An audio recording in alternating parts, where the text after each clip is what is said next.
kalian masih sehat? Semoga kalian dalam keadaan sehat walafiat. Sebelum kita mulai pelajaran ini, pertama-tama kita buka dengan membaca bismillah. Bismillahirrahmanirrahim. Perkenalkan, nama saya Rida Wahidayatul ini. Kalian bisa panggil saya Kak Rida atau apapun yang kalian suka. Di video kali ini, kakak akan menjelaskan kalian dan mengulang kembali materi yang pernah kalian dapatkan dulu semasa waktu kalian di SD dan akan kalian dapatkan kembali di bangku kelas 7 SMP. Materi apa itu? Yaitu materi bilangan. Nah, diagramnya itu akan seperti ini. Bilangan itu terdiri dari bilangan cacah dan negatif. Nah, bilangan cacah itu dibagi menjadi dua lagi, 0 dan asli. Asli dibagi menjadi 1, prima, komutatif. Nah, bilangan cacah itu terdiri dari angka 0, 1, 2, 3, sampai seterusnya. Negatif itu dimulai dari angka minus 1, dari minus 1, minus 2, minus 3, dan seterusnya. Nah, sedangkan 0 itu 0.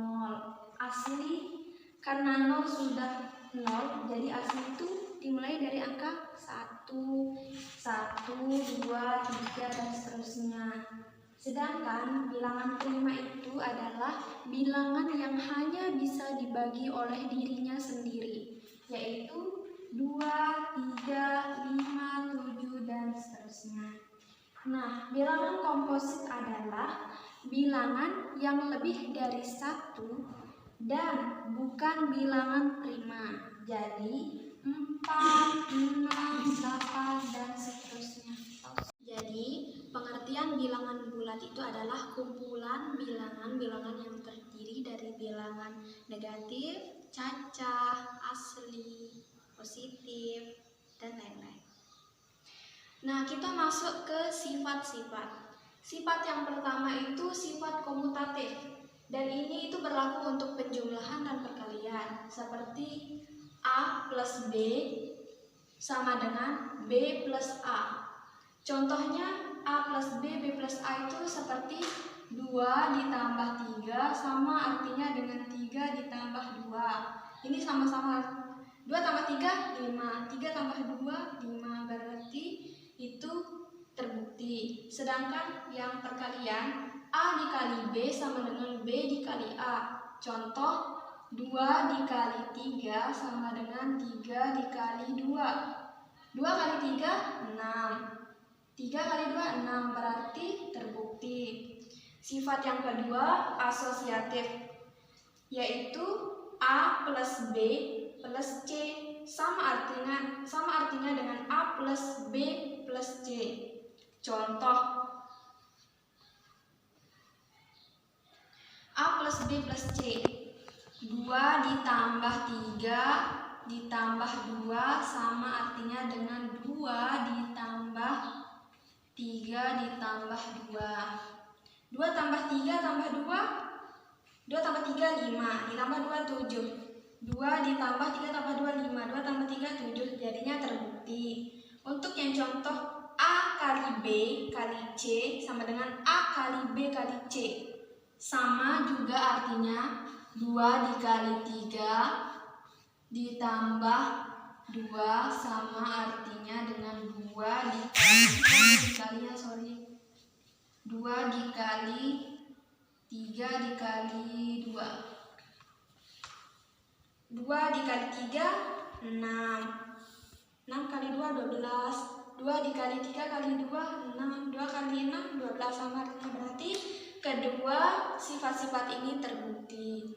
Sedangkan ini yang sifat ketiga, identitas untuk penjumlahan dan perkalian. Di setiap penjumlahan itu bersifat 0 dan perkalian 1. Contohnya itu maksudnya itu seperti misalkan A dikali 0 sama dengan 0. Contoh 3 dikali 0. Oh, salah ini penjumlahannya, guys. Dia itu harus Kita masuk ke sifat yang ketiga, yaitu sifat identitas. Sifat identitas itu ada penjumlahan dan perkalian. Kalau penjumlahan itu bersifat 0 dan perkalian itu 1. Maksudnya itu seperti A plus 0 sama dengan A, identitas dengan dirinya sendiri. Perkalian A kali 1 sama dengan A. Contoh yang A plus 0 itu seperti 2 ditambah 0 sama dengan 2. Sedangkan yang perkalian 2 dikali 1 sama dengan 2. Jadi terbukti. Nah, kita masuk ke sifat keempat, distributif, yaitu A dikali B plus C itu sama artinya dengan A kali B plus A kali C. Contoh, 2 dikali 3 plus 4 sama dengan 2 dikali 3 plus 2 dikali 4. Coba kita jumlahkan kan. 3 ditambah 4, 7. 2 kali 7 sama dengan 14. Sama dengan 2 dikali 3, 6.